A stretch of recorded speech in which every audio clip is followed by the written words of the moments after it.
Hello everyone, welcome to our channel read and grow. तो आज जो हम टॉपिक पढ़ने वाले हैं उसका नाम है अक्लेजिया कार्डिया। ये आता है ईसोफेजियल डिसऑर्डर्स के अंदर। होता क्या है ये अक्लेजिया कार्डिया? सबसे पहले इसकी डिफाइन पढ़ते हैं। It is a motor disorder of esophageal smooth muscles characterized by failure of relaxation of cardiac lower esophageal sphincter due to degeneration of Orbach's plexus. इसमें क्या होता है कि जो ईसोफेगस है या जो भी हमारा एलिमेंट्री ट्रैक होता है उसके अंदर एक नर्व्स का एक बंडल प्रेजेंट होता है।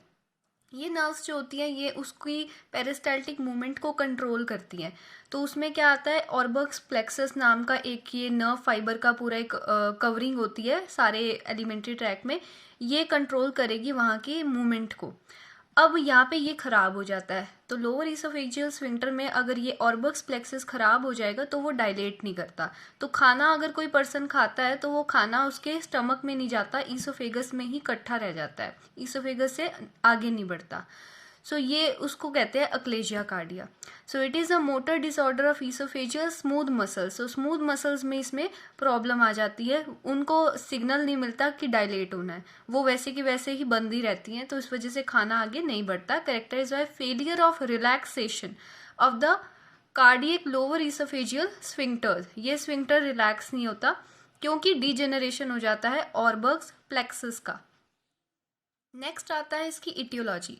भाई क्यों होता है ऐसा? इसका कारण हमें अभी तक नहीं पता, एग्जैक्ट इटियोलॉजी नहीं पता, लेकिन फिर भी इसको कई कुछ कॉजेस ऐसे देखे गए हैं जैसे कि इडियोपैथिक कॉजेस आ जाते हैं, like absence of degeneration of the Auerbach's plexus, या तो बाय बर्थ ही वो नहीं है ऑर्बक्स प्लेक्सस, एब्सेंट ही था जब वो पर्सन पैदा हुआ उस तब से ही। तो ये भी देखा जाता है through out the body of the oesophagus causing improper integration of parasympathetic impulse. Acquired भी होता है, कईयों के अंदर क्या है बाद में भी ऐसे डेवलप हो जाता है, पैदा होते ही ऐसे डिसऑर्डर नहीं था लेकिन लाइफ टाइम में डेवलप हो गया, ऐसा भी हमें देखने को मिला है। अमेरिका के अंदर एक ट्राइपेनोसोमा क्रूजी नाम का ऑर्गेनिज्म होता है, वो इन्फेक्शन जब करता है तो वो क्या करता है, जाके ऑर्बक्स प्लेक्सस की गैंग्लियोनिक सेल्स को डिस्ट्रॉय कर देता है। इन सेल्स के डिस्ट्रॉय होने की वजह से फिर एक्लेजिया कार्डिया डेवलप हो जाता है। इसके बाद में स्ट्रेस भी एक एज अ फैक्टर देखा गया है। इमोशनल फैक्टर्स भी होते हैं कई सारे, कई बारी कुछ ऐसे ही सीवियर लाइफ में कुछ ऐसा हो जाता है, झटका लग जाता है जिससे ऐसे अजीब अजीब की बीमारियां डेवलप हो जाती हैं, तो ये भी कहीं ना कहीं एक फैक्टर देखा गया है। विटामिन B1 डेफिशिएंसीज का भी इसमें रोल देखा गया है।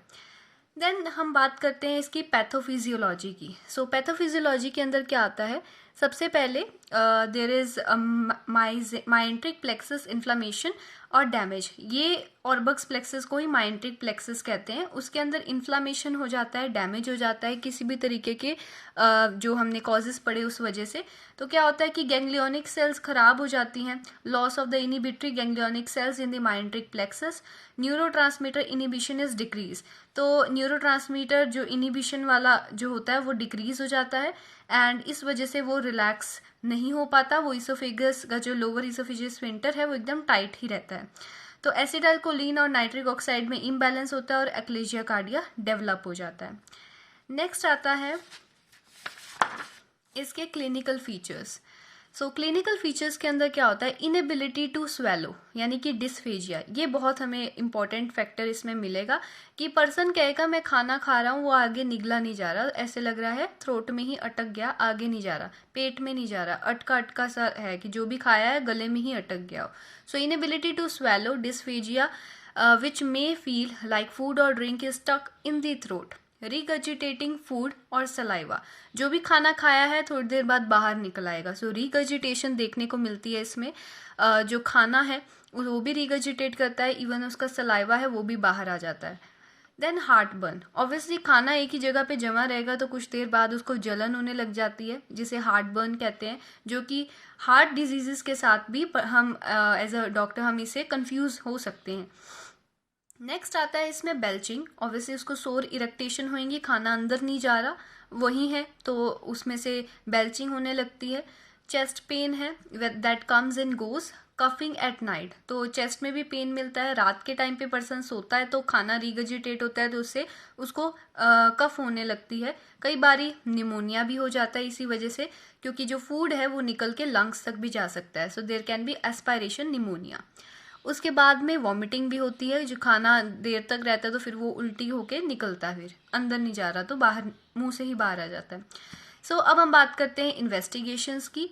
बेरियम स्वेलो करवा सकते हैं, जिसके अंदर हम इसमें कुछ अपीयरेंस देखने को मिलती है, करेक्टरिस्टिक, जिससे हम डायग्नोस कर सकते हैं कि ये अक्लेशिया कार्डिया है।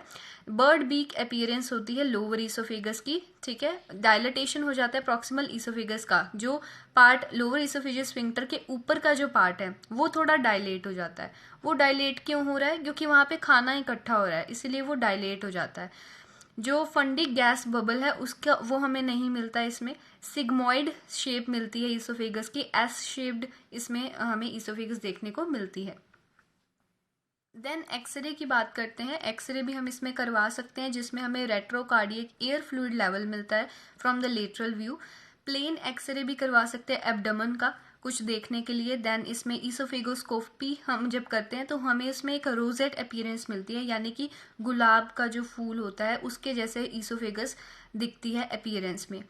देन ईसोफेजियल मैनोमेट्री, जिसमें हम जो टेस्ट करते हैं, पता लगाते हैं कि ईसोफेगस में कितनी पेरिस्टाल्टिक मूवमेंट हमें देखने को मिलती है, ये उस टेस्ट को कहते हैं। तो इसमें हमें बिल्कुल भी पेरिस्टाल्टिक मूवमेंट नहीं मिलेगी तभी, और बर्ग्स प्लेक्सिस अगर डैमेज है तो।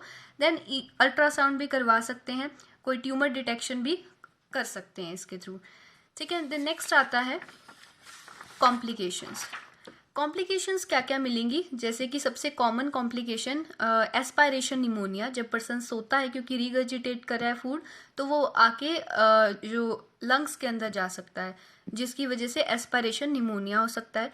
GERD गैस्ट्रोइसोफेजियल रिफ्लक्स डिजीज ये डेवलप हो सकती है। ईसोफेजाइटिस हो सकता है, that is inflammation of the oesophagus. Perforation भी हो सकती है ईसोफेगस में, कैंसर हो सकता है, मलन्यूट्रिशन भी हो सकता है। नेक्स्ट इसका ट्रीटमेंट, कुछ मेडिकेशंस है जैसे कि कैल्शियम चैनल ब्लॉकर्स ये दी जाती हैं। एंटी एंजाइनल मेडिकेशंस दी जाती हैं, जैसे मतलब पेन के लिए दी जाती है, हार्ट बर्न के लिए। देन वेजोडाइलेटर, अगर लंग्स में कुछ हो रहा है मतलब निमोनिया वगैरह, तो उसके लिए वेजोडाइलेटर दे सकते हैं। मेडिकल प्रोसीजर्स कर सकते हैं, जैसे ईसोफेजियल डायलिटेशन हम कर सकते हैं, मायोटोमी करवा सकते हैं। सो ये था हमारा टॉपिक एक्लेशिया कार्डिया। अगर आपको अच्छा लगा हो प्लीज़ इसको लाइक शेयर सब्सक्राइब करना हमारे चैनल को। एंड इससे रिलेटेड अगर आपको ये नोट्स को डाउनलोड करना है तो उसके लिए एक लिंक दे रखा है डिस्क्रिप्शन में, वहाँ से आप इसको डाउनलोड भी कर सकते हैं। Thank you so much for watching.